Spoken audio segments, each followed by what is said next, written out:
Getting back to the promised revisiting of S3 bucket issues, there is a story that is making the rounds of a hacker researcher who accessed millions of records in a unsecured AWS bucket. This was a researcher, Jeremiah Fowler, who found, about 75 gigs, representing just under 11,000 records. That was in a unsecured bucket. In the same time frame, HackRead, which is the outlet that broke this story, was contacted by a anonymous user named Thinking One, who said that they also obtained this information. This kind of ran the gamut on personal info, social security number, dates of birth, detailed demographic and purchasing info, and indirect references to client industries that they were associated with. These records were accessible via public internet, no password or encryption required. IM Data, the affected vendor, they've got a vast database covering about 260 million people. This is not an uncommon story or an exceptionally unusual or noteworthy one, but the reason that I pulled it is I think that this is actually the opposite. It's something that we see pretty common, where folks that are either new to or just trying to transfer the best practices from a perimeterized environment to using cloud resources can have kind of really fundamental oversights like this. I kind of want to open the floor and talk about kind of this common issue of under or unsecured AWS buckets, why it happens, and I think, advising people on where they can find some resources on getting up to speed on basic cloud hygiene, if that's something that they're new to. Yeah, this one's funny because I can remember in past jobs having this same exact problem where I misconfigure a bucket, and luckily nothing ever happened to the stuff that I developed. It was never important enough for somebody to want to or it never had any real data in it. But I remember just configuring it for the first time, and I'm in S3 and I'm they don't actually really mean public by public, right? So it's just I'm just going to click that so it makes things work. It's kind of the same idea of I'm just going to put in the administrator creds to set up printer scanning to a file share because I know it's got the permissions. So this is something that happens all of the time, and it doesn't take much permissions in AWS to make a bucket, and then also misconfigure it. And I think there's a lot of mysticism around there. There's not a lot of people don't have documented processes around setting up buckets.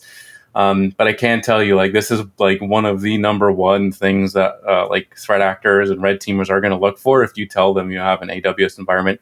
If you're a threat actor, you don't even need to tell them that you have an AWS. Obviously, it's out there on the internet, and they don't need to know anything. They don't need to know the name of the bucket. They've got tools and fuzzers that will basically enumerate that data.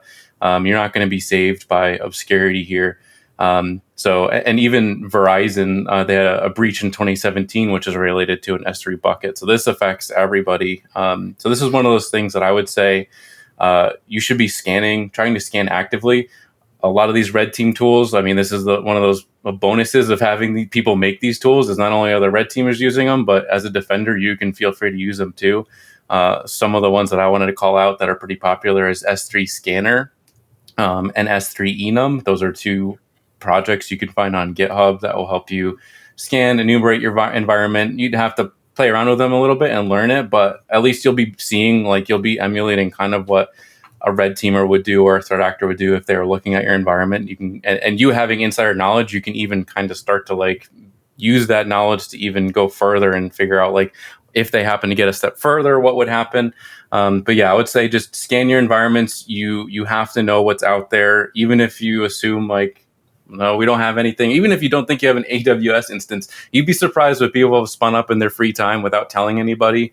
There might be some shadow infrastructure there. But yeah, do some scanning. Least privilege is very important on these buckets. And then also, if you are using buckets and they have to be public, there's certainly reasons for that.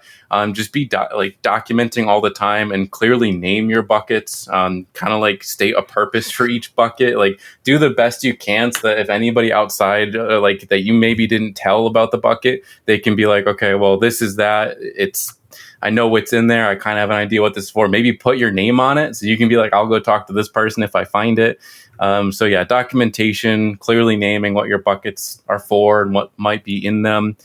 Least privileges. And then my last note is just like enable logging and monitoring on these things. If they do have to be public, make sure you're capturing that data and reviewing it so you can keep an eye on like the access and things that are going on. Yeah, that was my chime in was, put a SIM on your AWS. Like, at least if you don't know like what is going to happen, at least if you know what did happen, that helps you in cases like this where it's been exposed and you can find out who's been actually touching your data, pulling it out. So Yeah. I think a quick Google search kind of proves this point of it's really like a bucket exposure is like one of the most obvious things that people talk about these days because it's so easy to find and it's so easy to configure. So anything you can do to mitigate that risk, whether that's through internal training, access, as well as protection on the other side with the SIM so that you know what's going on in your environments, the better. But clearly, anything you can do to be really intentional with your S3 instance is valuable work. Yeah, another like honorable mention too. Speaking of Google, there's these things called Google Dorks, if you aren't familiar with them. And you can also use Google Dorks to enumerate and find open S3 buckets. So you don't even need third-party tools. You don't need any tools at all. There's plenty of ways to find those buckets, including using Google Dorks. I think an important moment to say this is not exclusive to Amazon. You can also create buckets with any cloud provider. So S3 just happens to be, the biggest. So we talk about it the most. But if you're in GCP, if you're in Azure, if you're on Oracle's cloud, everybody has the same, suite of problems. It's just a different path to get there. So not an exclusive problem. Agreed.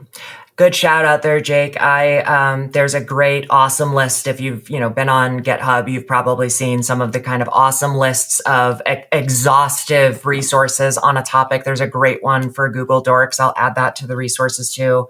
Just useful for life, not just for like security within, checking your environment, but having a deep understanding of how those crafted searches can surface things that aren't going to show up in regular search results is illuminating and helpful to understand.